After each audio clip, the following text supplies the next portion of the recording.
विनोद आपका श्री संकल्प की technical electrician theory live test class में आपका स्वागत करता हूं। बच्चों, इस क्लास में आज से हमने एक नई सीरीज स्टार्ट की है। इस सीरीज में डेली बेसिस पर हम लोग लगभग 25 क्वेश्चंस इलेक्ट्रीशियन थ्योरी के सॉल्व करेंगे, जिसकी पीडीएफ आपको ऐप पर मिलेगी। ठीक है, जैसे ही एक टेस्ट पेपर सोल्व हो जाएगा कंप्लीट, उसकी पीडीएफ आपको ऐप पर मिल जाएगी। और इसके साथ साथ जो क्वेश्चंस हम लोग सॉल्व करते हैं, उन क्वेश्चंस का आपको अपने ऐप पर टेस्ट भी अवेलेबल हो जाएगा। वहां से आप उसकी वापस से प्रैक्टिस भी कर सकते हैं।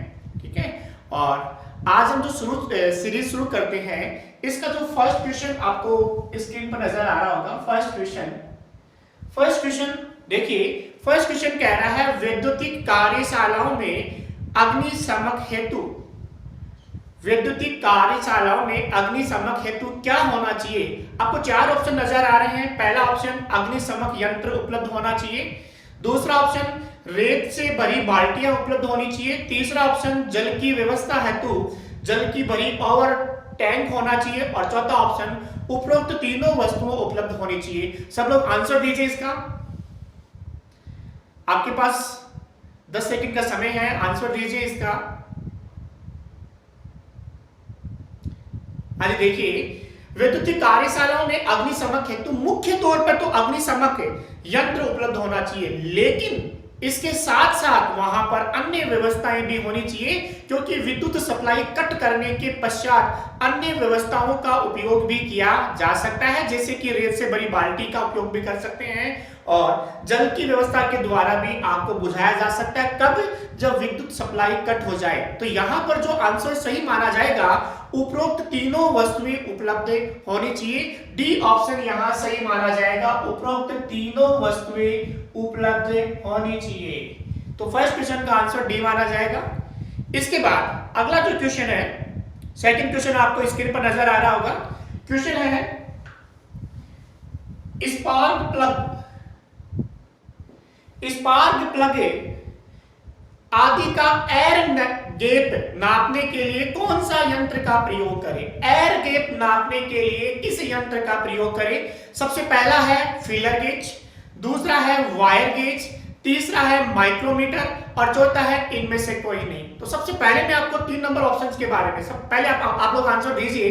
कौन सा यंत्र प्रयोग किया जाएगा एयर गैप मापने के लिए। स्पार्क प्लग में एयर गैप मापने के लिए निम्न में से कौन सा यंत्र प्रयोग किया जाएगा। हाँ जी, चलो मैं बताता हूं आंसर। तो सबसे पहले आप देखिए, माइक्रोमीटर अल्प दूरी मापन के लिए प्रयोग करते हैं, लेकिन इसका प्रयोग एयर गैप मापने के लिए नहीं कर सकते। दूसरा वायर गेज का प्रयोग किसी वायर का तार का व्यास मापन के लिए करते हैं। यहां पर जिस यंत्र का प्रयोग करते हैं वो होता है फीलर गेज। तो यहां तो सही आंसर होगा ए होगा, फीलर गेज यंत्र का प्रयोग करेंगे किसके लिए, एयर गैप मापने के लिए। तो यहां पर जो सही आंसर होगा ए ऑप्शन यहां सही होगा। ठीक है, हाँ जी। इसके बाद थर्ड क्वेश्चन है अपना 3 नंबर क्वेश्चन है,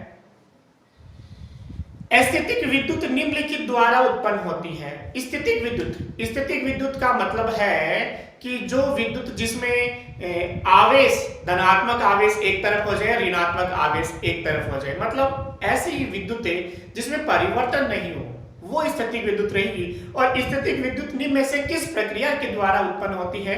तो सबसे पहला जो ऑप्शन आ रहा है वो है रासायनिक क्रिया के द्वारा क्या स्थैतिक विद्युत उत्पन्न होती है। दूसरा ऑप्शन आ रहा है घर्षण के द्वारा क्या स्थैतिक विद्युत उत्पन्न होती है। तीसरा ऑप्शन आ रहा है प्रेरण के द्वारा क्या स्थैतिक विद्युत उत्पन्न होती है। चौथा ऑप्शन आ रहा है घर्षण एवं प्रेरण दोनों के द्वारा। सबसे पहले आप लोग आंसर दीजिए इस क्वेश्चन का। 3 नंबर क्वेश्चन है, स्थैतिक विद्युत निम्नलिखित में से किसके द्वारा उत्पन्न होती है। हमें स्थैतिक विद्युत के बारे में बताना है। स्थैतिक विद्युत का मैं एग्जांपल बता दूं, जो आसमान में जो चमकने वाली विद्युत है वो एक प्रकार की स्थैतिक विद्युत है। वो किसके द्वारा उत्पन्न होती है।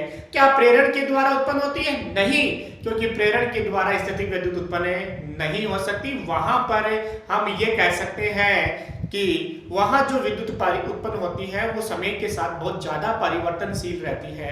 तो यहाँ पर जब मैं स्थैतिक विद्युत की बात करूं तो स्थैतिक विद्युत अधिकतर जो उत्पन्न की जाती है इन सभी ऑप्शंस में देखा जाए तो ग्रसन के द्वारा, ग्रसन का प्रयोग सर्वाधिक या ग्रसन के द्वारा सर्वाधिक स्थैतिक विद्युत उत्पन्न की जाती है।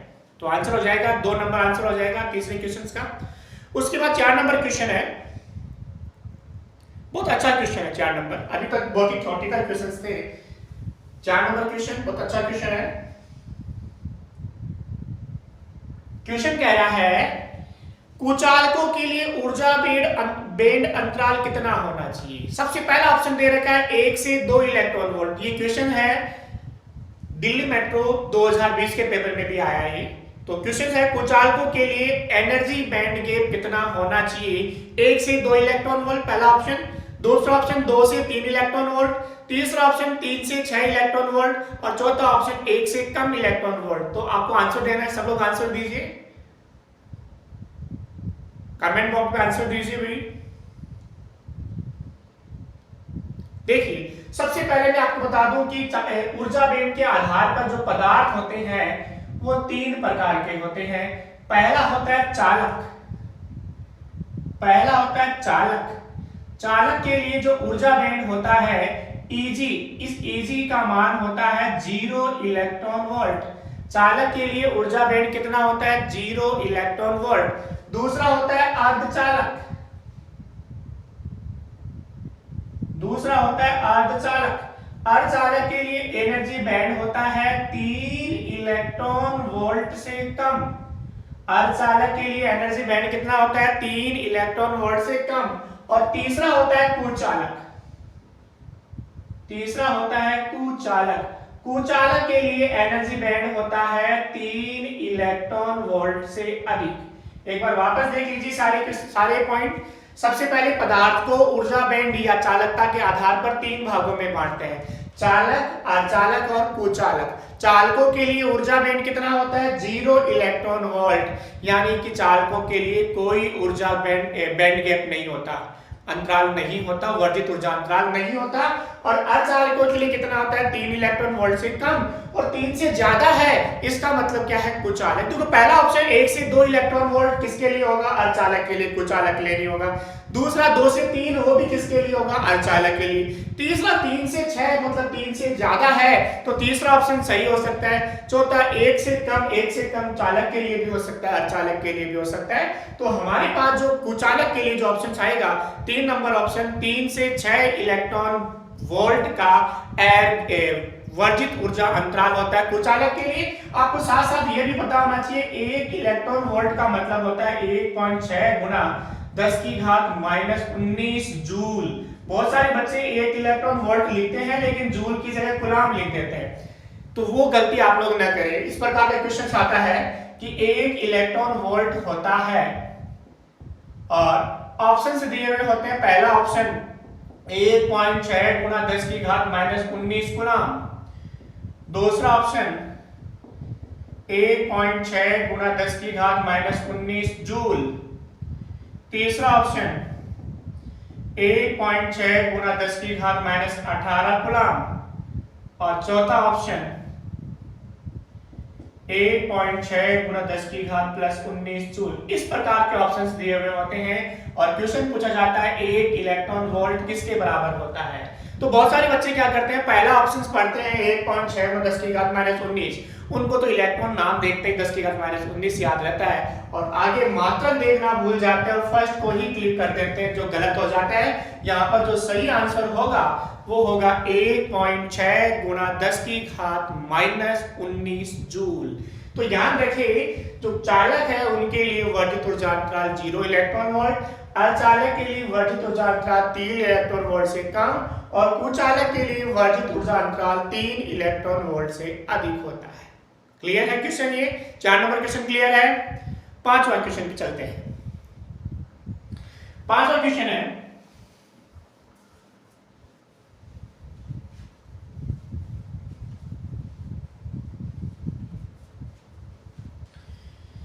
पांच नंबर क्वेश्चन कह रहा है डीसी धारा की विशेषता। आपको डीसी और एसी की दोनों की विशेषता पता होनी चाहिए। पहला ऑप्शन दे रखा है धारा प्रत्यावर्ती दिशाओं में प्रवाहित होती है। दूसरा ऑप्शन दे रखा है धारा दोनों दिशाओं में प्रवाहित होती है। तीसरा ऑप्शन धारा की दिशा समय के साथ बदलती है। चौथा ऑप्शन धारा केवल एक की दिशा में प्रवाहित होती है। आंसर दीजिए आप लोग कि डीसी में धारा की दिशा कैसी होती है, स्थिर रहती है, बदलती है, प्रत्यावर्ती रहती है, किस प्रकार से रहती है, इसके बारे में। तो आपको सबसे पहले, हाँ सबके आंसर आगे लगभग सभी का सही है, आपको कुछ पता होना चाहिए कि जो विद्युत धारा होती है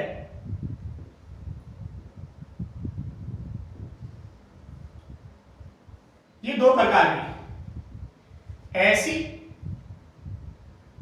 और डीसी। एसी मतलब प्रत्यावर्ती धारा,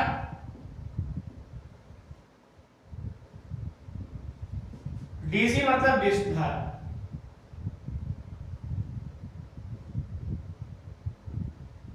जब प्रत्यावर्ती धारा की बात करें तो इसकी दिशा क्या होती है, दिशा पल पल में परिवर्तित, दिशा पल पल में परिवर्तित।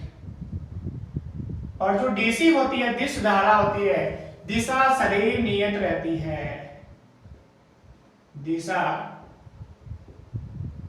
सदैव नियत रहती है। डीसी की दिशा सदैव क्या रहती है, नियत रहती है। तो हमारे पास जो ऑप्शंस है, यानी देखो 4 नंबर ऑप्शन पढ़ना, धारा केवल एक ही दिशा में प्रवाहित होती है, नियत रहती है, यानी कि फोर्थ ऑप्शन यहां पर सही माना जाएगा। 5th क्वेश्चन का आंसर होगा फोर्थ ऑप्शन। जो डी ऑप्शन दे रखा है वो यहां पर सही आंसर होगा 5th का। इसके बाद 6 नंबर क्वेश्चन है, बहुत आसान सा क्वेश्चन है, थ्योरेटिकल क्वेश्चन है। क्वेश्चन पढ़िए सभी लोग स्क्रीन पर देखिए। 6 नंबर क्वेश्चन कहता है एचआरसी फ्यूज में विच्छेद और अंतिम धारा शून्य के बीच, जब विच्छेद होता है और मतलब जब वह जलना शुरू होता है, अंतिम धारा जब शून्य हो जाती है, उनके बीच के समय को क्या कहते हैं। बहुत सिंपल सा आंसर है, सब लोग देखिए। क्या आकलन काल कहते हैं, क्या कुल प्रचालन समय कहते हैं, क्या आकलन पूर्व काल कहलाता है, नहीं। तो यहां पर तो सही आंसर होगा वो केवल आकलन काल, मतलब विच्छेद और अंतिम धारा शून्य होने के बीच के समय को कहा जाता है आकलन काल। तो सही आंसर होगा 1 नंबर। बहुत ही आसान सा क्वेश्चन है। 7 नंबर क्वेश्चन है, आपको 7 नंबर क्वेश्चन स्क्रीन पर नजर आ रहा होगा। ये अच्छा क्वेश्चन है, बहुत सी बार पेपर में आ चुका है क्वेश्चन। कहता है 1.5 वोल्ट के 4 सेल समांतर में जुड़े में इनकी आउटपुट वोल्टता क्या होगी। पहला ऑप्शन कह रहा है 1.5 वोल्ट, दूसरा ऑप्शन कह रहा है 6 वोल्ट, तीसरा ऑप्शन कह रहा है 0.375 वोल्ट और चौथा ऑप्शन कह रहा है 3 वोल्ट। सब लोग आंसर दीजिए। सबसे पहले आपको ये पता होना चाहिए श्रेणी क्रम में वोल्टता जुड़ती है और समांतर क्रम में धारा जुड़ती है, समांतर में वोल्टेज नहीं जुड़ते हैं। अगर समान वोल्टता के स्रोत समांतर में है तो उतना ही वोल्टेज होगा जितने के वे हैं। यानी अगर 1.5 वोल्ट के 4 वोल्टेज स्रोत को जोड़ें, 1.5 वोल्ट के 4 वोल्टेज स्रोत को हम जोड़ें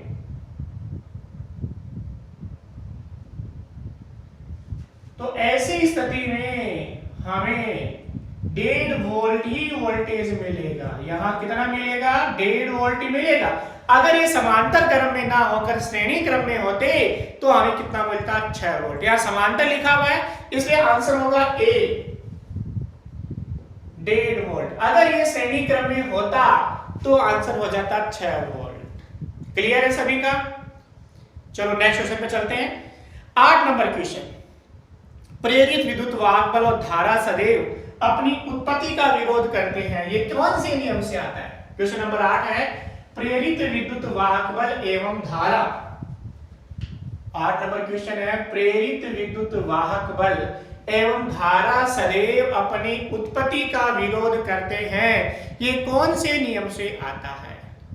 तो इसके लिए आपको मैंने फेराडे के नियम और उसके साथ साथ लेंज के नियम बताए थे। फेराडे के नियम प्रेरित विद्युत वाहक बल के बारे में बताते हैं और फेराडे के नियम में एक माइनस का चिन्ह हम शामिल करते हैं जो कि लेंज के नियम से आता है। वो कहता है कि प्रेरित विद्युत वाहक बल सदैव अपनी उत्पत्ति का विरोध करता है। तो उत्पत्ति का विरोध करने के बारे में किस वैज्ञानिक ने बताया था? लेंज ने। तो यहाँ पर जो सही आंसर होगा लेंज का नियम। देखो सबसे पहले पहला ऑप्शन लेंज दे रखा है, ये सही है, हमने इसको सही मान लिया। आगे के क्या दे रखे एक बार उनको भी समझ लीजिए। अगला जो ऑप्शन दे रखा है न्यूटन ने हमें विद्युत वाहक बल के बारे में कुछ नहीं बताया था। न्यूटन ने गति के नियम लिए थे, न्यूटन ने गुरुत्वाकर्षण से नियम लिए थे, न्यूटन ने प्रेरित विद्युत वाहक बल के बारे में कोई बात नहीं की थी। दूसरा है कुलाम ने आवेशों के मध्य कार्य करने वाले बल के बारे में बताया था। कुलाम ने आवेशों के मध्य कार्य करने के वाले बल के बारे में बताया था। तीसरा रासायनिक क्रिया मतलब विद्युत धारा से विद्युत ऊर्जा को रासायनिक ऊर्जा और रासायनिक ऊर्जा को विद्युत ऊर्जा में परिवर्तन संबंधित नियम लिए थे। तो यहाँ पर जो संबंध है वो किससे है? लेंज से है। यानी कि 1 नंबर सही आंसर हो जाएगा 8 नंबर का। ओके, इसके बाद 9 नंबर क्वेश्चन। 9 नंबर क्वेश्चन आपको स्क्रीन पर नजर आ रहा होगा। 9 नंबर क्वेश्चन है, यदि C धारिता वाले किसी संधारित्र का संचित आवेश क्यों है तो संचित ऊर्जा क्या होगी? मतलब 9 नंबर क्वेश्चन में संधारित्र में संचित ऊर्जा पूछी है और सबसे पहला ऑप्शन 1/2 Q²/C, दूसरा ऑप्शन QC/2, तीसरा ऑप्शन QC और चौथा ऑप्शन QC/2 चौथा ऑप्शन C है। तो सबसे पहले आप लोग आंसर दीजिए इसमें। यदि C धारिता वाले किसी संधारित्र द्वारा संचित आवेश Q है तो संधारित्र की ऊर्जा कितनी होगी? सब लोग आंसर दीजिए। देखिए अब मैं आपको कंसेप्ट समझाता हूं। संधारित्र द्वारा संचित ऊर्जा क्या होती है? संधारित्र द्वारा संचित ऊर्जा E बराबर होती है 1/2 CV²। संधारित्र द्वारा संचित ऊर्जा E बराबर क्या होती है? 1/2 CV²। ठीक है, लेकिन हमें V की फॉर्म में नहीं चाहिए, हमें Q की फॉर्म में और C की फॉर्म में चाहिए। आपको सबको पता है कि इसको ऐसा लिख सकते हैं 1/2 CV²/C, तो C² में C का भाग दे दिए। और आपको सभी को पता है E बराबर हो गया 1/2, Q बराबर होता है CV, सबको पता है। तो क्या हो गया? Q²/C, यानी का आंसर हो जाएगा E बराबर Q²/2C। और ये है फर्स्ट ऑप्शन में Q²/2C, यानी 9th नंबर क्वेश्चन का जो आंसर होगा फर्स्ट ऑप्शन Q²/2C। क्लियर है सभी का? अगले क्वेश्चन में चलते हैं। इसके बाद अगला क्वेश्चन आपको 10 नंबर क्वेश्चन नजर आ रहा होगा स्क्रीन पर।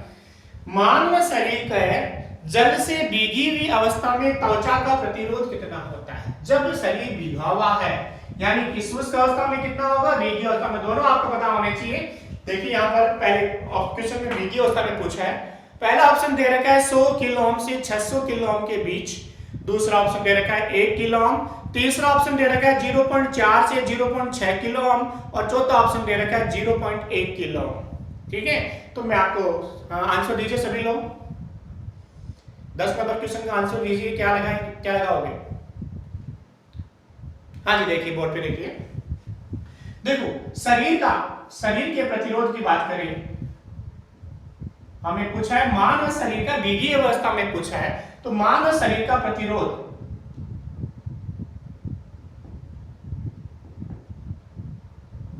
सब लोग ध्यान रखें, शुष्क अवस्था का मतलब है सूखी अवस्था में मानव शरीर का प्रतिरोध होता है 1 मेगा ओम। शुष्क अवस्था में मानव शरीर का प्रतिरोध कितना होता है? 1 मेगा ओम। और गीली अवस्था में या भीगी हुई अवस्था में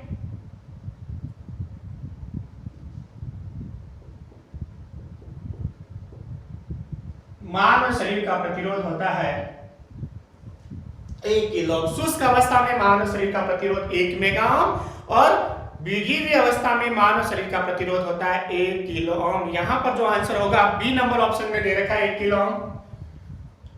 10 नंबर क्वेश्चन का आंसर होगा बी, 1 किलो ओम। ओके, उसके बाद हम चलते हैं 11वें क्वेश्चन पे। अगला क्वेश्चन आपको स्क्रीन पर नजर आ रहा होगा। क्वेश्चन है जेनर डायोड का मुख्य कार्य क्या है? जेनर डायोड का मुख्य कार्य क्या है? पहला ऑप्शन दे रखा है इनपुट वोल्टता को स्थिर रखता है। क्या जेनर डायोड इनपुट को स्थिर रख सकता है? दूसरा ऑप्शन दे रखा है आउटपुट वोल्टता को स्थिर रखता है। क्या जेनर डायोड आउटपुट वोल्टता को स्थिर रख सकता है? तीसरा ऑप्शन स्रोत धारा को स्थिर रखता है और चौथा ऑप्शन आउटपुट धारा को स्थिर रखता है। जेनर डायोड इनमें से कौन सा कार्य करता है? सब लोग आंसर दीजिए भी। जेनर डायोड इनमें से कौन सा कार्य करता है? इनपुट वोल्टता को स्थिर रखता है, आउटपुट वोल्टता को स्थिर रखता है, स्रोत धारा को स्थिर रखता है या आउटपुट धारा को स्थिर रखता है? देखिए क्या आंसर होगा। जेनर डायोड का प्रयोग करते हैं। सबसे पहले मैं आपको जेनर डायोड के बारे में कुछ बेसिक जानकारी बता दूं। जेनर डायोड के बारे में सबसे मेन जो पॉइंट है, ये पश्चदिशिक अवस्था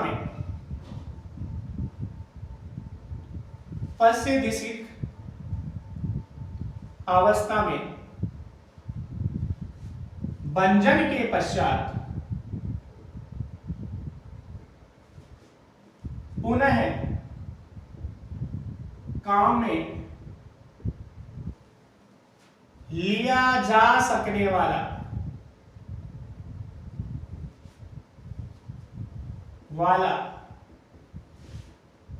विशेष डायोड।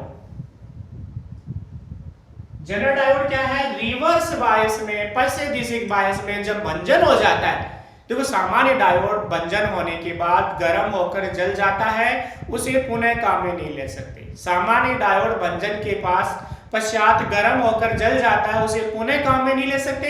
भंजन के बाद पुनः काम में लेने के लिए तैयार किए जाने वाला जो डायोड है, विशेष डायोड है, वो कौन सा है? Zener diode. दूसरा आपको जेनर डायोड के बारे में पता होना चाहिए, इसका सिंबल, जेनर डायोड का सिंबल, नाम याद रखना जेड, तो जेड बना दो। ये जेनर डायोड का सिंबल हो गया, एनोड कैथोड या पीएन। तीसरा आपको ध्यान रखना है, इसमें डोपिंग कम होती है, डोपिंग कम, लेकिन ध्यान रखें टनल से ज्यादा होती है, टनल डायोड से ज्यादा। सर्वाधिक या सबसे कम डोपिंग किसमें होती है? टनल डायोड में होती है, सुरंग डायोड में। जेनर में डोपिंग कम होती है सामान्य डायोड से, लेकिन टनल से क्या होती है? ज्यादा। तीसरा, अक्षीय परत की मोटाई,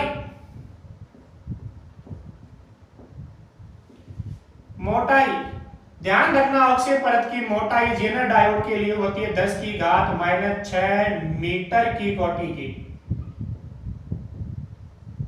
कितनी होती है?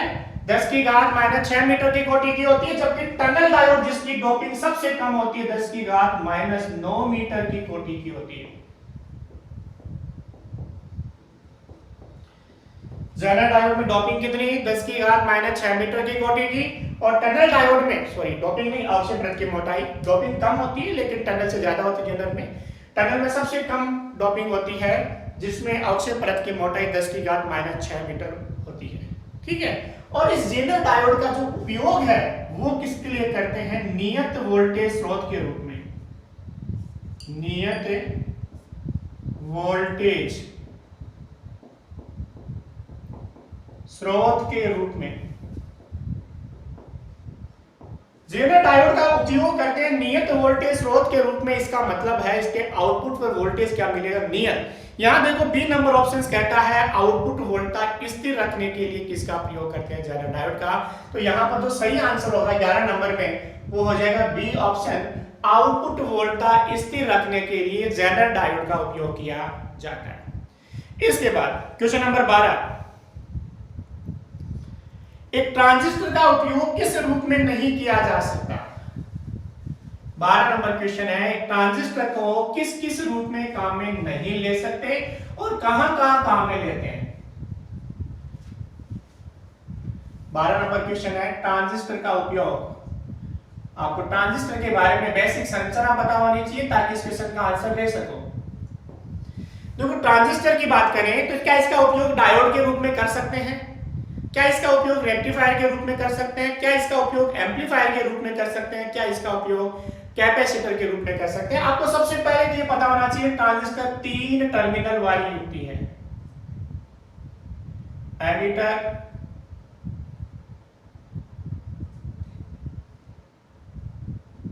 बेस और कलेक्टर,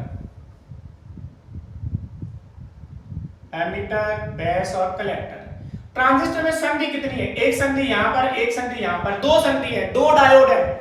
ट्रांजिस्टर किससे बनता है, दो डायोड से बनता है। अगर एक डायोड का एक टर्मिनल छोड़ दो, इसको छोड़ दो तो सिंपल डायोड बन गया। तो ट्रांजिस्टर का उपयोग डायोड के रूप में कर सकते हैं, और जिसका उपयोग डायोड के रूप में कर सकते हैं उसको रेक्टिफायर में भी काम में ले सकते हैं, क्योंकि रेक्टिफायर किससे बनता है, डायोड से।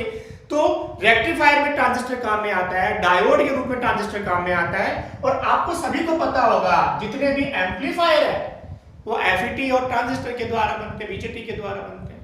तो तीन ऑप्शन, तीनों चीजें हमारी ट्रांजिस्टर का इस्तेमाल कर सकते हैं, डायोड के रूप में भी कर सकते हैं, रेक्टिफायर के रूप में भी कर सकते हैं, एम्पलीफायर के रूप में भी कर सकते हैं, लेकिन कैपेसिटर के रूप में कभी भी ट्रांजिस्टर का प्रयोग नहीं कर सकते। तो सही आंसर हो गया 4 नंबर, कैपेसिटर के रूप में ट्रांजिस्टर का प्रयोग नहीं किया जा सकता। उसके बाद 13 नंबर क्वेश्चन है,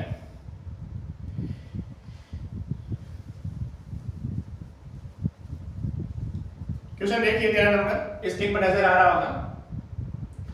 क्वेश्चन है ट्रांजिस्टर एम्पलीफायर में युग्मन संधारित्र, देखो युग्मन संधारित्र इंग्लिश में कहते हैं कपलिंग कैपेसिटर, युग्मन संधारित्र इंग्लिश में कहलाता है कपलिंग कैपेसिटर।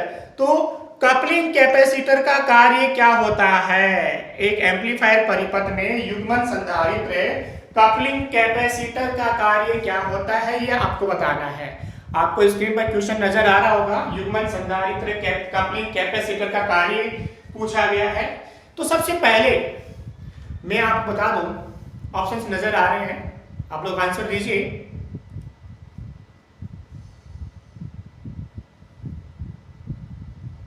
हाँ जी, देखिए सबसे पहले जब भी एम्पलीफायर होता है, एम्पलीफायर में सिंगल स्टेज का जो परिवर्धन होता है कम होता है। तो एक स्टेज जो एम्पलीफायर की होती है, एम्पलीफायर स्टेज फर्स्ट, और जो दूसरी स्टेज जो एम्पलीफायर की होती है, इनको जोड़ने के लिए हम यहां पर कपलिंग कैपेसिटर का प्रयोग करते हैं। मैं यहां पर पूरा डायग्राम नहीं बना रहा, तो ब्लॉक डायग्राम के रूप में समझा रहा हूं। तो यहां पर जोड़ने के लिए किसका प्रयोग करते हैं, कपलिंग कैपेसिटर का प्रयोग करते हैं। और ये कपलिंग कैपेसिटर कार्य क्या करता है, देखो पहली स्टेज में एम्पलीफाई होने के बाद एसी तो रहेगी, साथ साथ क्या रहेगी, डीसी। ठीक है, ये कैपेसिटर क्या करेगा, डीसी को तो रोक लेगा, एसी को जाने देगा। अगर ये डीसी को जाने देगा, अगर ये नहीं लगाते तो अगले वाली जो स्टेज है ट्रांजिस्टर एम्पलीफायर की, वो क्या हो जाएगी, ओवरलोड हो जाएगी। तो उसको ओवरलोड से बचाने के लिए जो एम्पलीफायर के साथ में जो कपलिंग कैपेसिटर लगता है, एक स्टेज से दूसरी स्टेज पर जाने वाली डीसी को रोकता है। वापस सुन लेना, एक एम्पलीफायर की एक स्टेज का परिवर्धन कम होता है, ठीक है। तो परिवर्धन बढ़ाने के लिए अनेक स्टेज को आपस में जोड़ा जाता है। जब एक स्टेज को दूसरी स्टेज से जोड़ते हैं तो एक स्टेज से एसी और डीसी दूसरी स्टेज के इनपुट पर पहुंचती है। एक स्टेज से एसी और डीसी दूसरी स्टेज के इनपुट पर पहुंचती है। अगर दूसरी स्टेज पर एसी और डीसी दोनों पहुंच गई तो ऐसी स्थिति में अगली जो स्टेज है वो क्या हो जाएगी, ओवरलोड की स्थिति में आ जाएगी। तो अगली स्टेज को ओवरलोड से बचाने के लिए इस डीसी को यहां पर रोकना पड़ेगा। और इस डीसी को रोकने के लिए जिस युक्ति का प्रयोग किया जाता है वो सामान्यतः कौन सी रहती है, कपलिंग कैपेसिटर। तो कपलिंग कैपेसिटर का कार्य क्या होगा, मल्टी स्टेज या कैस्केड एम्पलीफायर में एक स्टेज से दूसरी स्टेज पर जाने वाली डीसी को रोकने का कार्य कौन करता है, कपलिंग कैपेसिटर करता है। आपको ऑप्शंस नजर आ रहे होंगे। पहला ऑप्शन है अभिनीति प्रदान करने के लिए। क्या बाइसिंग प्रदान करता है? नहीं। दूसरा ऑप्शन है एसी संकेत को पास करने के लिए, डीसी को ब्लॉक करने के लिए। सही बात है, एसी को तो जाने देगा और डीसी को यहीं पर रोक लेगा कपलिंग कैपेसिटर। दूसरा ऑप्शन सही है। तीसरा भी देख लेते हैं क्या दे रखा है। तीसरा ऑप्शन दे रखा है ट्रांजिस्टर एम्पलीफायर की रक्षा करने के लिए। चौथा ऑप्शन दे रखा है ट्रांजिस्टर एम्पलीफायर के निर्गत प्रतिबाधक बढ़ाने के लिए। सभी नहीं होंगे, 2 नंबर ऑप्शन होगा। इसके बाद हम बात करते हैं 14 नंबर क्वेश्चन। आपको स्क्रीन पर नजर आ रहा होगा, देखिए सभी लोग 14 नंबर क्वेश्चन देखिए। क्वेश्चन में पूछा गया है संचालन की गति के आधार पर घटता हुआ क्रम कौन सा है। मतलब स्पीड के आधार पर क्रम बताने हैं और आपको सभी थायरिस्टर परिवार के सदस्य दे रखे हैं। SCR, power BJT, IGBT, power MOSFET और हाँ 4 युक्तियां दे रखी है। इनमें सर्वाधिक आपको सब लोग आंसर देखिए, आंसर दीजिए। आप लोग 4 ऑप्शन दे रखे हैं, आपको घटता हुआ क्रम बताना है। तो सबसे पहले आपको पता होना चाहिए कि सर्वाधिक जो स्पीड होती है वो होती है पावर मॉसफेट की। उसके बाद में होती है IGBT, insulate gate bipolar transistor. उसके बाद में होती है पावर बीजेटी की और सबसे कम स्पीड होती है एससीआर। ध्यान रखना, एससीआर स्विचिंग के लिए काम में नहीं लेते, रेक्टिफिकेशन के लिए प्रयोग किया जाता है क्योंकि इसकी स्विचिंग स्पीड क्या होती है, इन सब में क्या होती है, सबसे कम होती है। स्विचिंग के लिए यहाँ पर पावर मॉसफेट का प्रयोग सर्वाधिक किया जाएगा। तो स्पीड के आधार पर सर्वाधिक स्पीड पावर मॉसफेट, उससे कम आईजीबीटी, उससे कम पावर बीजेटी और सबसे कम जो स्पीड होती है वो किसकी होती है, एससीआर की होती है। तो आंसर नंबर होगा 14। उसके बाद 15 नंबर क्वेश्चन। 15 नंबर क्वेश्चन पूछा निम्न में से सही कथन कौन सा है। यहां पर पीरोम और पीएलए के बारे में बात की गई है। ठीक है, प्रोग्रामेबल रीड ओनली मेमोरी। जो प्रोग्रामेबल रीड ओनली मेमोरी होती है उसमें एंड तो प्रोग्रामेबल होता है और निश्चित होता है। आपको पता होना चाहिए पीरोम में प्रोग्रामेबल रीड ओनली मेमोरी में क्वेश्चन नंबर 15 है। Question number 15 PROM programmable read only memory में जो एंड होता है वो तो होता है प्रोग्रामेबल। एंड जो होता है वो तो होता है प्रोग्रामेबल।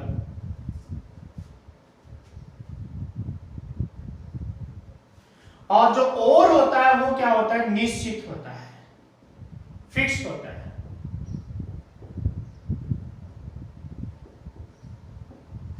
एंड तो होता है प्रोग्रामेबल और क्या होता है, फिक्स होता है। यानी कि यहां पर जो सही आंसर होगा फर्स्ट, पीरोम में एंड प्रोग्रामेबल होता है और निश्चित होता है।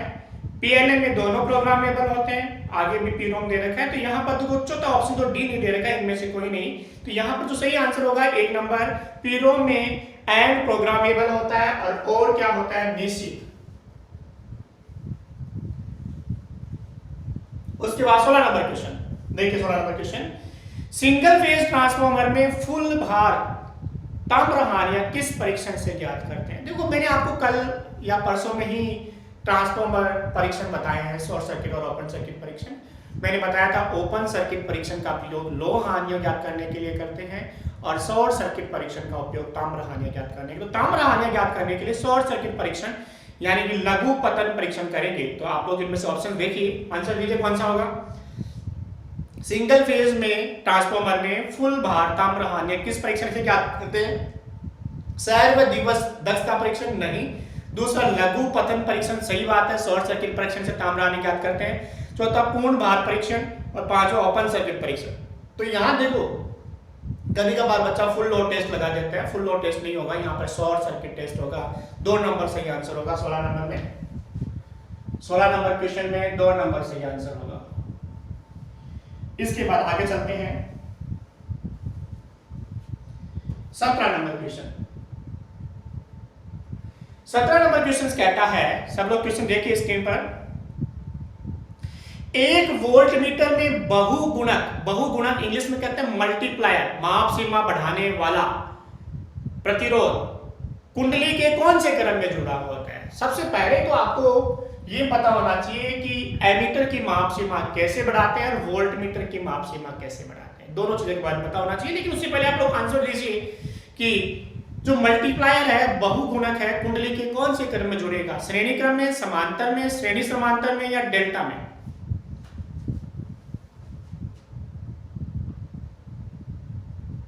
चलो एक बार सामने देखिए,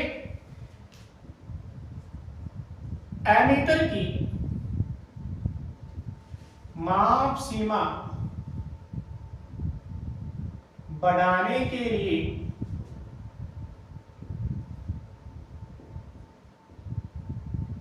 समांतर क्रम में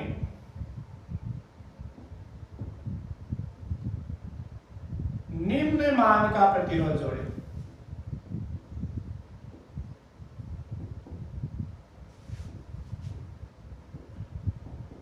एमीटर की माप सीमा बढ़ाने के लिए समांतर क्रम में क्या करते हैं? निम्न मान का प्रतिरोध जोड़े।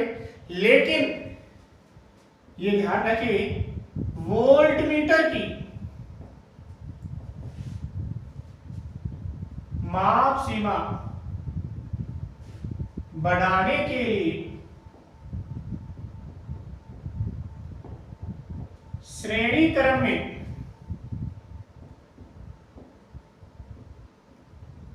उच्च मान का प्रतिरोध जोड़े।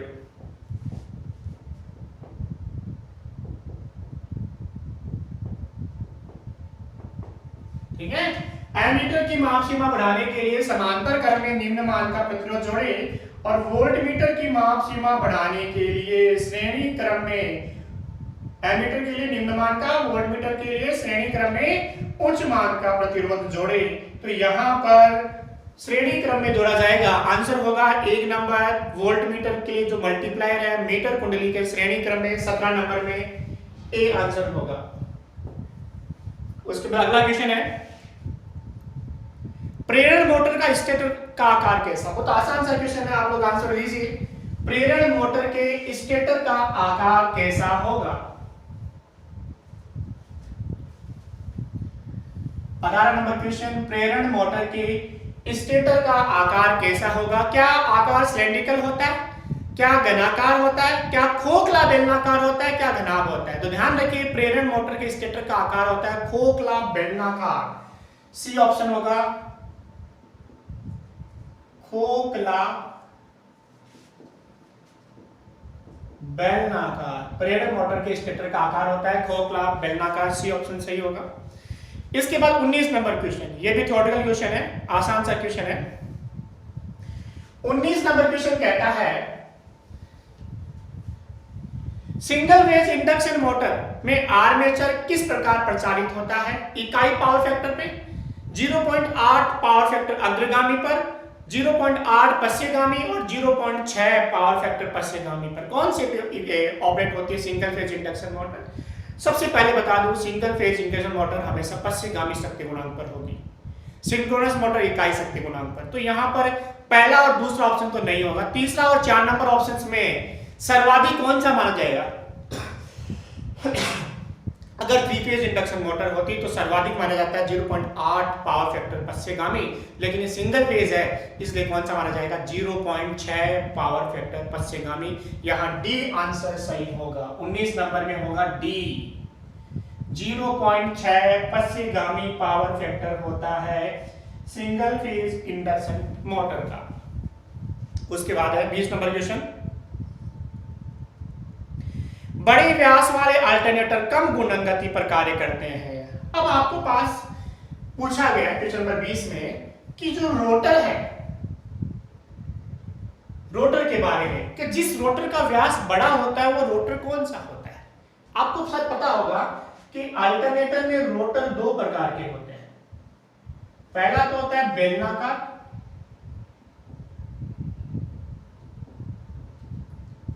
और दूसरा होता है सेरियन पोल रोटर। पहला हो गया सिलेंड्रिकल बेलनाकार और दूसरा हो गया सेरियंट। जो बेलनाकार रोटर होते हैं इनका व्यास क्या होता है? कम। लंबाई क्या होती है? अधिक। अक्षीय लंबाई अधिक होती है। घूर्णन गति क्या होती है? 1500 से 3000 आरपीएम। और जो सेलियंट रोटर होते हैं इनका व्यास तो होता है अधिक,